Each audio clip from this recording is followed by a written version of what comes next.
Ce cliché a ému le monde entier. Une mère et sa fille gisent tête baissée dans le sol du désert tunisien. L'enfant blotti contre le corps de sa mère a succombé à l'enfer des fortes températures.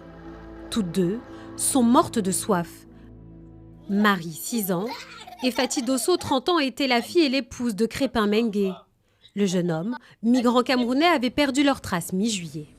Donc, nous voici, à trois. Avec sa femme et sa fille, Crépin Mengué a d'abord vécu en Libye, à Zouara. Le couple souhaitait scolariser Marie en Tunisie, d'où leur arrivée récente dans le pays. Mais à peine sur place, toute la famille a été refoulée dans le désert avec d'autres candidats à l'exil subsaharien, sans eau ni nourriture. Nous nous sommes fait intercepter par les policiers tunisiens qui nous ont frappés et nous ont demandé de retourner d'où on venait. Donc, nous avons fait demi-tour et aller au désert. C'est de là où nous avons passé toute la journée sous le soleil. L'épreuve a duré des jours, mais sous cette chaleur infernale, difficile d'avancer pour les plus fragiles. Les corps de Fati et Marie ont été retrouvés seuls, en plein désert. Pour leur donner un nom et une histoire, l'organisation Refugees in Libya a retracé leur parcours. Un officier de police qu'une de mes sources a interrogé a dit qu'il avait pris en charge les corps de cette mère et de sa fille.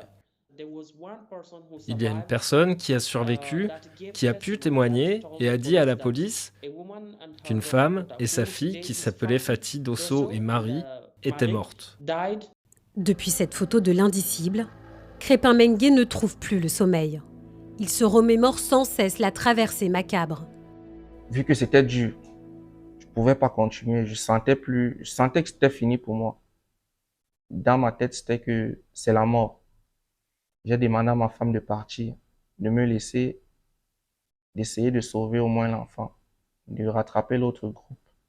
Si elle pouvait les rejoindre, et si Dieu veut, on va se retrouver en Libye. Crépin Mengué ne doit sa survie qu'à l'aide de 2 Soudanais qui l'ont hydraté.